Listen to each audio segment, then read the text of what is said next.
Brexit means Brexit. An exit from Brexit. No more Mr. Nice Guy. Seamus, I'm not sure this is a great idea either. Order! Hello and welcome to Debate It. As always, I'm joined by my co-host Conrad. Hello. And this week we are joined by the assistant editor of the New Statesman and future leader of the Liberal Democrats, Jonn Elledge. Hello, John. Hello. I feel all I'm bound to point out I have never been and never intend to be a Liberal Democrat. This is a meme that has just got out of control and which I will never ever escape. But yeah, hi. How are we doing? Great. Not bad, yeah. So the main discussion point for this podcast will be the Conservative leadership. What are your thoughts on the general makeup of the candidates so far? Actually, I'm in danger of... I should say I've got a terrible, terrible cold. I might be high on cough syrup right now, so I wouldn't necessarily rely on anything I'm about to say of like being that connected with reality. But I think the range of candidates is probably broader than I perhaps would have expected it to be, and that we are seeing it's not just the kind of the hard Brexit brigade. We are seeing. We're seeing like people from a different part of the cabinet, like Michael Gove is obviously a Brexiteer, but he is like taking a relatively sane line of saying, well, it is important not to crash the economy while we do this, so let's not rush out for an arbitrary deadline. You've got Rory Stewart going around the country scaring old ladies by introducing himself, demanding they debate him, but he was taking very much a sort of a one nation Tory line. He's got no chance of winning, obviously, but he is in the race. He's getting a lot of attention. So I think the field of candidates, and there's still like 12 people in there, 11 possibly. Yeah, 11. The field of candidates is probably broader than I would necessarily have expected it to be. Balanced against that, though, is it's obviously going to be Boris Johnson. So, we all know who he is, and we all know what that means, even if we don't know what his particular line on anything is going to be on any particular day. So to an extent, the breadth of the field of candidates is a little bit meaningless, because I think like Johnson is ahead of the field in a way that has come of a bit of a surprise. Even though he was like the front runner, I don't think anyone necessarily would have expected that he was going to be quite as dominant as he is at this stage, just in terms of the number of MPs backing him and so on. And then the other thing to remember is that ultimately Britain's next Prime Minister is going to be chosen by, about 100,000, we think, Tory members, largely elderly people in the Shires. Not all of us, though. Also a few young people not in the Shires as well. But, overwhelmingly that is the demographic. It is not only out of tune with this country as a whole, it's out of tune with the Tory electorate. So this is why I think we're seeing people running so far to the extreme on Brexit, like pushing for Brexit options that were not even close to being discussed in the run-up to the referendum. It's now become like a shibboleth that, if you are not sort of standing up and saying, well, I think no deal sounds like a pretty fine kind of idea, you've got no chance whatsoever with the Tory membership. And that is just kind of a result of the sort of the very narrow bandwidth of that electorate, rather than representing, good policy or what might be the will of the country as a whole. So, I suppose to sum up, it's a mess, isn't it? It's great. What do you think about we've had two candidates drop out already, James Cleverly and Kit Malthouse, and they've introduced rules to try and win over the field quicker. Do you think that's a good idea, or do you think it's possibly undemocratic to sort of force the reduction of the field sort of after these people have already sort of started to stand? It's not my party, not my rules. I think there is a case for you don't want it being too short, because you don't want a coronation. That sort of did it for Gordon Brown. There was never really any debate around that. I think the only person who even tried to stand against him for the Labour leadership in 2007 was John McDonnell, who was a much, much smaller, less serious figure then than he's subsequently become. And he couldn't even get on the ballot. And that is, in retrospect, I think widely seen within the Labour movement as a bit of an error, because it meant that, there was no chance to kind of, debate the future of the party or whether Brown was actually the right man for the job. So it kind of damaged his legitimacy a bit. There was sort of a version of that in 2016 with the Tory leadership as well, when, okay, there was a contest, there were votes in Parliament, but Theresa May never really sort of had to present herself to the country, and that. Because she made it to the last two with Andrea Leadsom, who then dropped out. So like the membership never voted. It never kind of went to any vote outside Parliament. And in some ways, that's a more sensible system. That was the way the Tory party always used to choose its leaders, of course. But the downside is it meant that Theresa May's weaknesses in terms of communicating and being able to sort of hear people criticise her or her government without glaring at them like she wants them to literally die in front of her, did not emerge until the election campaign, 10 months later. And I think those things would have been clearer a lot earlier if she'd had to fight a stronger campaign to get the membership on side.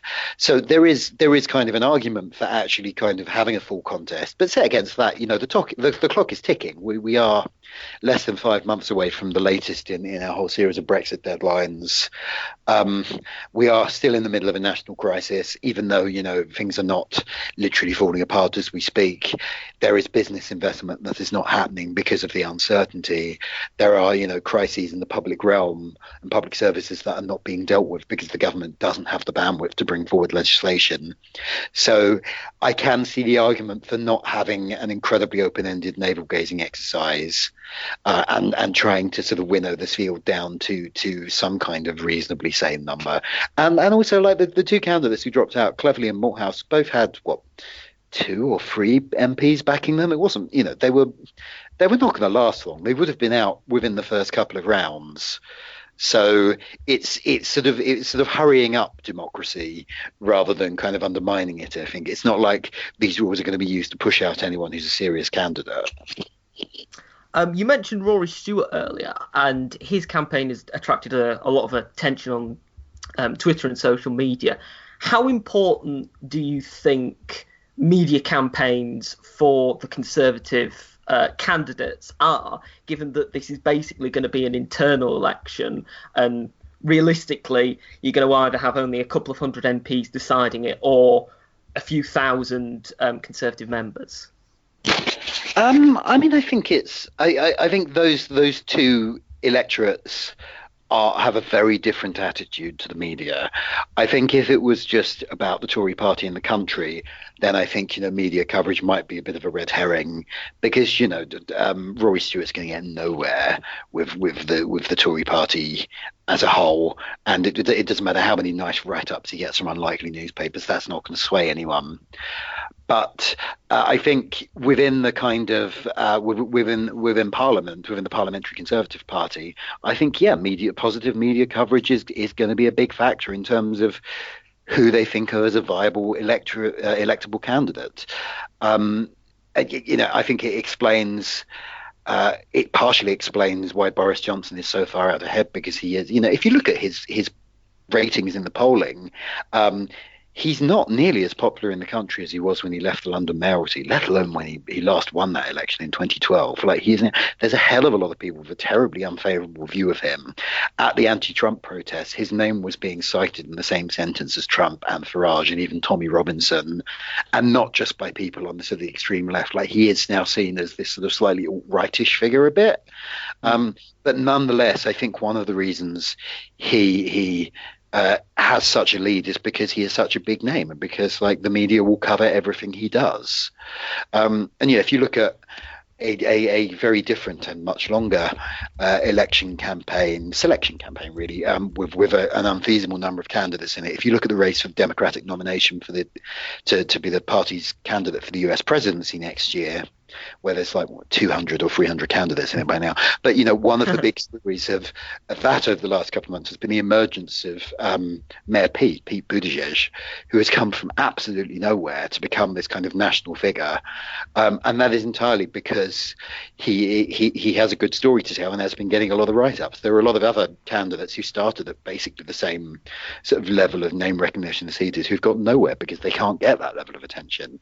So yeah, I think media coverage does matter to an extent. It matters in terms of defining who is seen as viable, and it matters in telling the Tory party within Parliament who might be an electable candidate. They may be wrong about that, but they're still kind of taking their cues from the media, I think. So you mentioned Donald Trump, and obviously he's been over here for a state visit, and there's been a bit of drama around his relationship with the Tory leadership contest, and he's said positive things about Boris Johnson and Jeremy Hunt specifically. Do you think that will have any impact at all on the race, or do you think it's just sort of something the media gets excited about, but like people who MPs and Tory members won't really have an effect on them? Pass slightly. I mean, I sort of instinctively think no, in that something I think some of the write-ups of Trump's visit have got wrong is they kind of like there were similarities between the Trump election and the Brexit referendum, in that if you look at the areas that you would have expected to vote one way, but that swung towards voting another, they did tend to be the same kind of places. It's these sort of, post-industrial towns where, basically people go away to university and don't tend to come back because there aren't graduate jobs there. And that has an impact on the sort of demography and the political attitudes of those places. They tend to be older, they tend to be whiter, they tend to be socially more conservative.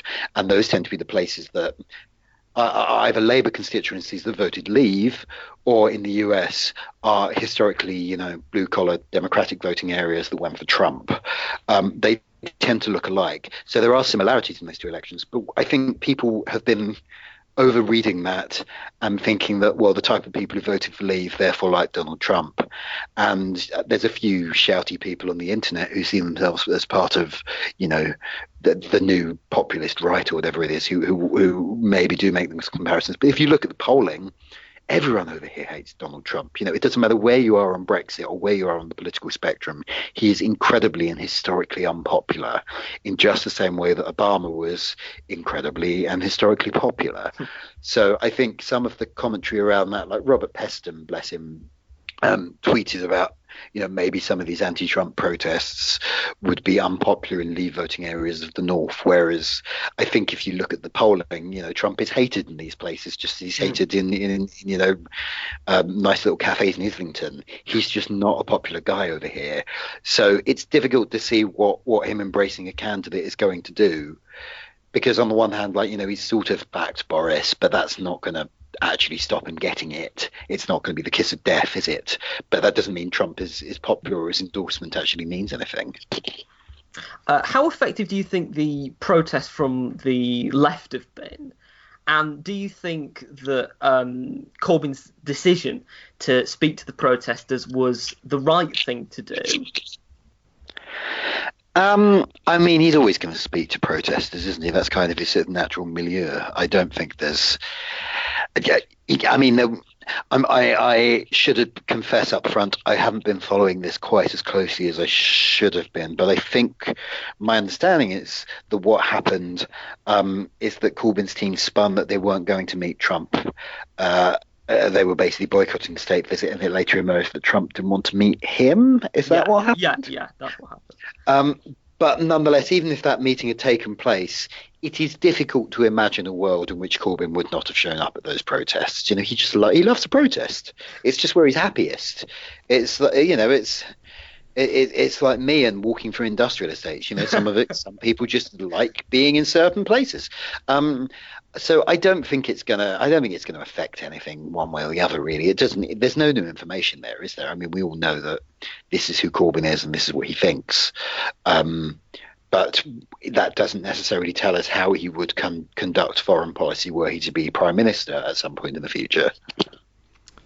So moving on a little bit. So as we speak, the Peterborough by-election is currently going on, and we'll know the results by the time this podcast goes out. So I'm sure we'll be discussing that more in the next episode. But just in the general idea of what effect do you think the by-election will have, depending on if Brexit Party win or Labour win or Conservatives pull off a shock, or SDP.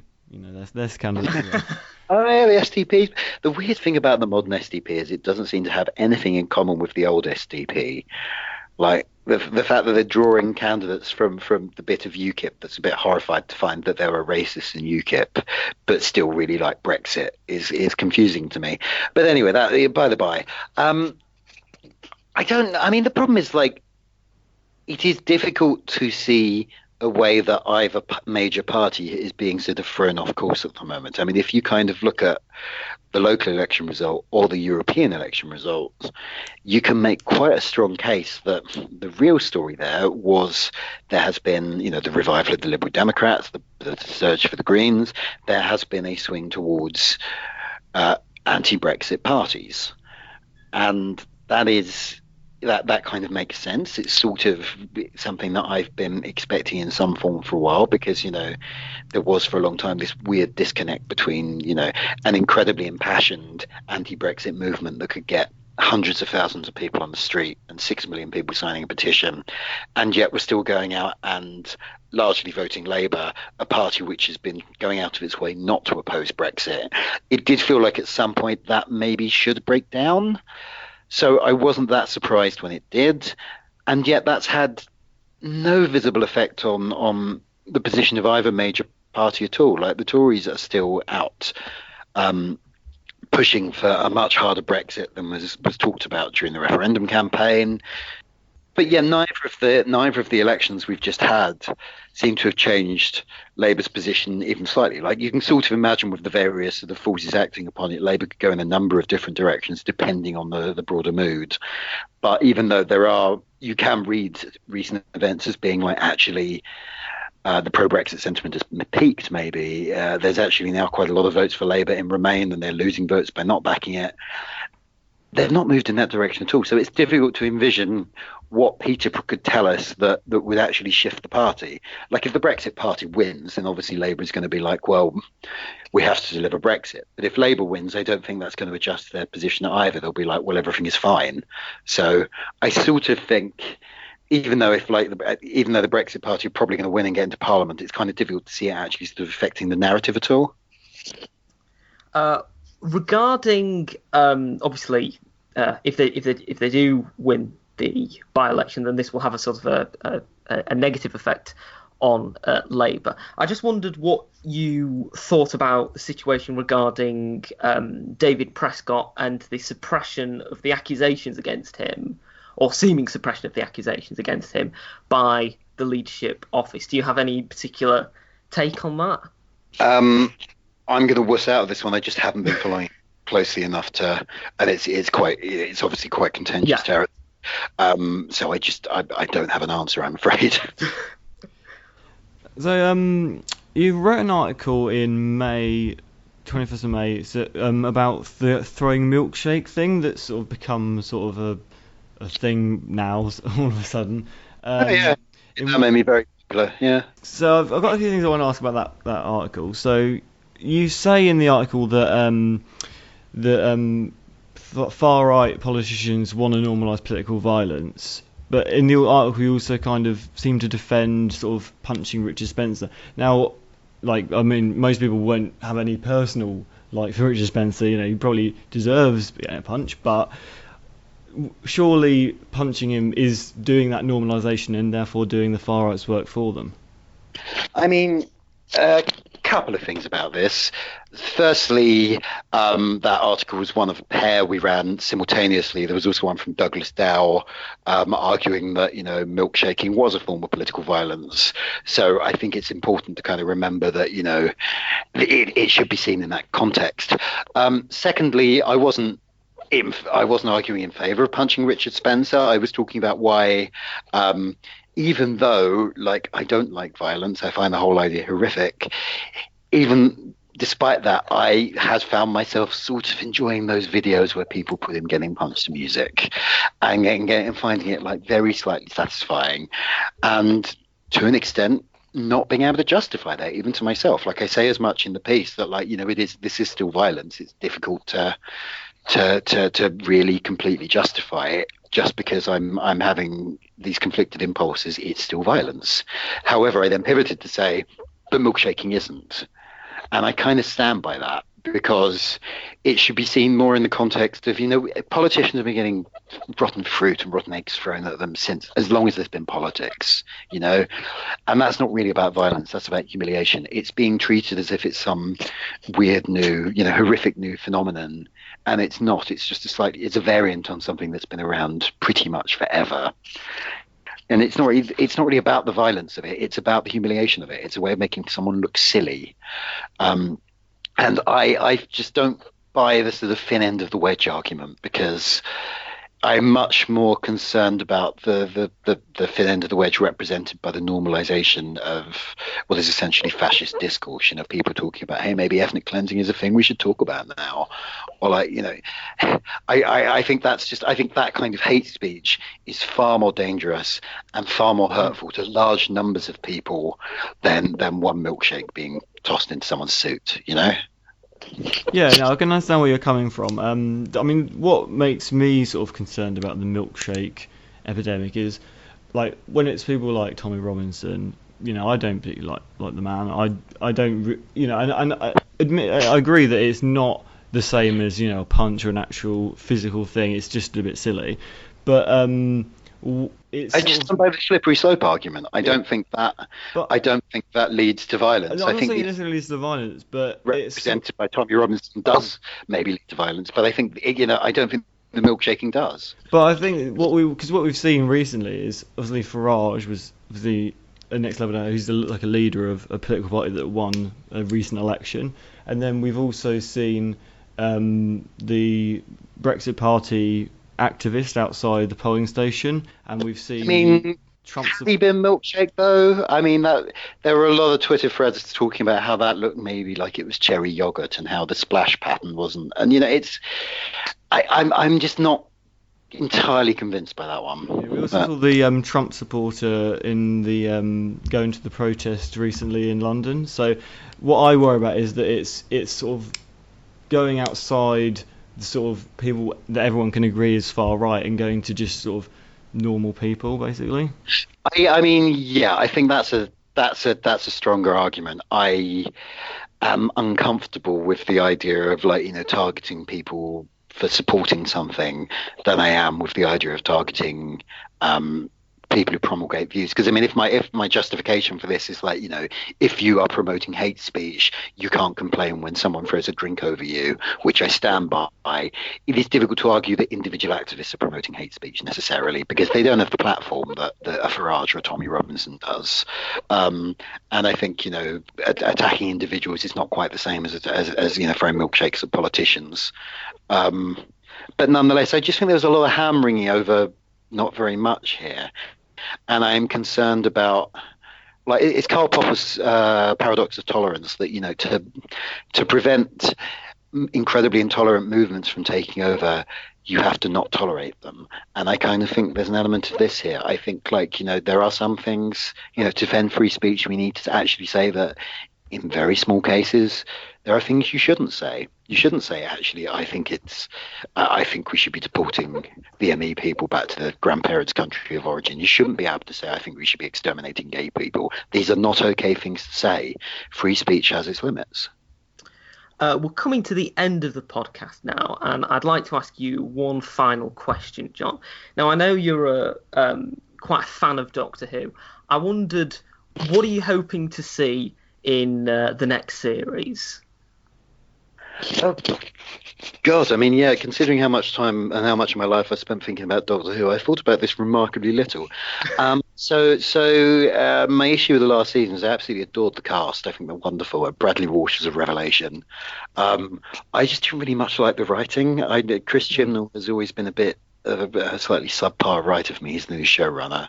So what I would really like to see, and this is terribly mean-spirited, is him maybe doing one more season and then moving on. But in terms of I think fewer episodes by him, more by interesting new writers. Like I think the most interesting episodes of the last season were those written by people who were fresh to the series. Mallory Blackman wrote the Rosa Parks episode, and I can't remember his name, which is incredibly embarrassing because we talk on Twitter sometimes. But the guy who wrote the Demons of the Punjab episode, which was my favourite all season, is absolutely heartbreaking.